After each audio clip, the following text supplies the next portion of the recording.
Welcome back. I am so excited for today's video because today I get to show you the behind the scenes of what our actual homeschool days look like. My name is Sarah Waycamp, and in 2022, my family and I made the transition to homeschooling. As I was going through the process of setting up our homeschooling experience, I kept wishing that there was somebody who could hold me by the hand or a framework or a process that I could follow. So, as I was going through this process myself, I took copious videos, notes, photographs, and when I got to the other side, I thought back on the process and what could be improved with the process, the mistakes that I made, and how I would change the process to make it better. I took all that information, distilled it down into a framework.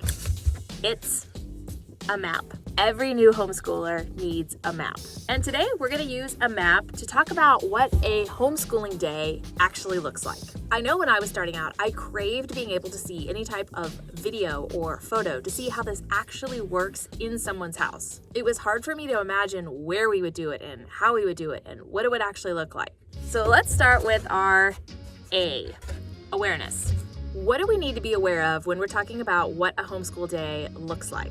The only thing definition-wise that I think we need to cover is the word typical. I'm trying to steer clear of saying a typical homeschool day because what is typical for our family might look very different from your family and very different from the neighbors down the street. So while they may all share a few things in common, there is no one typical way that homeschooling is going to look across the board. So that could even be our first myth, that there is any one typical way that homeschooling looks. It can look like traveling around the United States in an RV. It can look like having a co-op every day of the week. It can look like unschooling and having no curriculum. What is a myth is that homeschooling must mirror public or private or any other type of traditional schooling.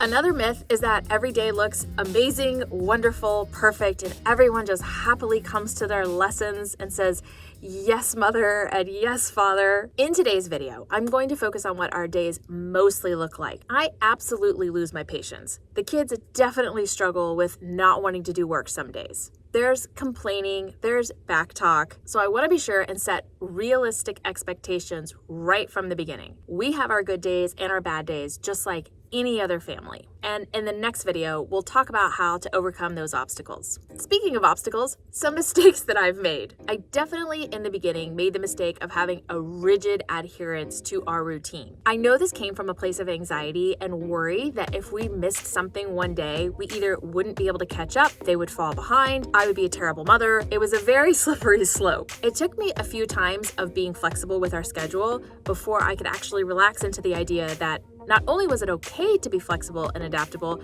but it was actually preferred. Another mistake I made was overemphasizing academics. Again, as a public school student myself and previously a public school teacher, it makes sense that I would be overemphasizing academics because again, I hadn't seen it be successful any other way. In that vein, I also made the mistake of not being spontaneous enough. If someone had a fun invitation for us, I would turn it down and say, nope, we have math. Again, it makes sense that I was very protective around this learning time because I was feeling a lot of pressure that their academic success was relying on me and my husband. And I wanted to make sure that I was giving them everything they needed. Speaking of myself and my husband, I also made the mistake of thinking that I needed to do it all, or that I and my husband needed to do it all. I went through 2 math curriculums before I was able to give myself permission to let a math teacher online teach my kids. And lastly, I made the mistake of not trusting my instincts more, of not trusting the whole process more. I found that the more I was able to let go, the more I was able to trust myself, my husband, and my children, the easier and the more effective everything was. I still struggle with this sometimes, and we'll get to that in our next step of, let's just go there now. Mindset. With mindset, we're talking about the limiting beliefs and the objections that might start coming up as you think about what a homeschool day will look like or should look like. These limiting beliefs might look like, I'm not qualified to teach, I have to teach every subject every day, I should mimic school hours, there's no way I'm going to be able to balance homeschooling with all my other responsibilities, I won't be able to work and do homeschooling, I won't be able to hang out with my friends and do homeschooling. And some objections may start to come up as well. One one objection I hear a lot is, I don't do well with unstructured time. And the other I hear a lot is, I don't do well with structured time. What I absolutely love about this is you can make it as structured or as unstructured as you want. You can make it as black and white as you want or as gray as you want. There is no one size fits all. So what does a day look like? Let's get to action step. I don't love a super early morning, and neither do my kids. It's one of my favorite things about homeschooling, that we do not have to get up at a certain time if we don't want to, and we also don't have to rush out the door. Now, it does help us to get started at the same time every day, and we do.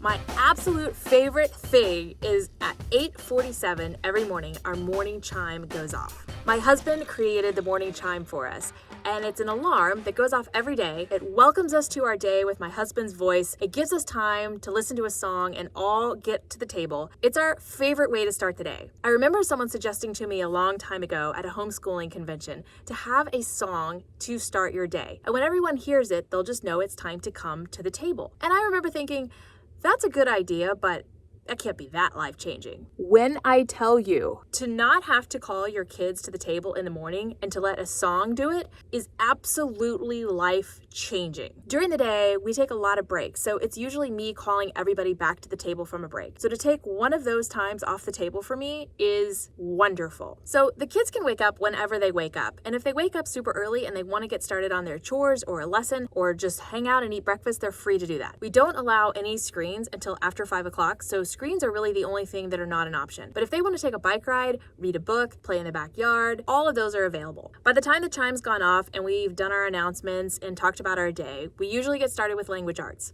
We do reading, writing, spelling, and literature first thing. Around 10:30 or 11, we usually do history, any literature that's left over, and then we have a nice long, hour-long break for lunch. Lunch is one of my favorite parts of the day because everybody just gets to grab what they want. I don't make 3 meals a day. I make one. It's dinner. Everyone is responsible for their own breakfast and their lunch, and it's so fun to see what everybody grabs and brings to the table, and it's so fun to be able to eat with my husband and myself and all the kids. And after we're done eating, they still have lots of time to go run around and play before we start some afternoon work. At the time of recording, my youngest is 8, so he's usually done with most of his work before my bigger boys, who are about to be 13. After lunch, everyone usually has some math and some science to do, and the big boys also have logic. On Mondays and Thursdays, when we don't have anything outside of the house, we're usually done around 2 o'clock, 3 o'clock at the latest, and that's with a lot of breaks and an hour-long lunch. At that time, the boys have the freedom to choose something that they want to do. We have a list of ideas broken down by things outdoors and things indoors. If you want to click below, you can have access to those lists and print them off for yourself. Anything that's on that list that is a screen is only there because it's creating on a screen. They're free to create a stop motion animation or create a video. We have explained the difference to them between creating with screens and consuming with screens. So anything before 5 o'clock on a screen has to be creating or learning. The afternoon is also the time when the boys can work on their business. Entrepreneurship and small business is something that they've always been super interested in. So it's a time when they can actually come up with their business ideas, work on their business ideas, or get help from Chris and I in growing their business. I usually start making dinner around 5:15, 5:30. We eat dinner at 6 to 6:30. And after dinner, they're usually happy to go outside and play with friends, or we're out doing some other event. Now, the days that are slightly unusual. On Tuesdays, we have music lessons, and they each have a class outside of the house. This means that we do our morning work in the morning, have our lunch, and then I take them to music lessons, and then right after their class. We usually don't get back home until 3 or so after then, they're free to do what they want to do. On Wednesday and Friday, they have their co-op. My twins on Wednesday and the littlest one on Friday. This has been wonderful because it allows me and my husband to get to spend some one-on-one time with them, and it allows them to be able to have some time away from each other. On Wednesdays, the littlest and I will do whatever homework he has for his co-op on Friday. He also does some math with us, some science with us, and then we get to do some fun things together like go to the library, baking. It's fun for him because he gets alone time with us and gets to choose what that is, and it's fun for us because we get to hang out with just him. Then on Friday, he goes to the co-op, and the big boys stay at home and do the same thing. They do any homework that they need to have done for next week. They get to hang out with us, work on some projects that they want to work on, and before they know it, little brother's back home again. Wednesday and Thursday evenings right now, as we're in the fall, are also flag football practice. Saturdays are flag football games. All right, that's how things look over here at the Way Camp house, but it is absolutely not how it has to look at your house. And as I mentioned at the top of the video, we absolutely have bad days and we absolutely have challenges. In the next video, I'm going to talk about those. I'll show you behind the scenes of some of the common challenges that we face in our homeschooling and how to overcome them. As always, if you have any questions, please reach out to me. I'm here to help encourage you and help you to move your homeschooling journey forward. Thanks so much for watching. I'll see you in the next one. Bye.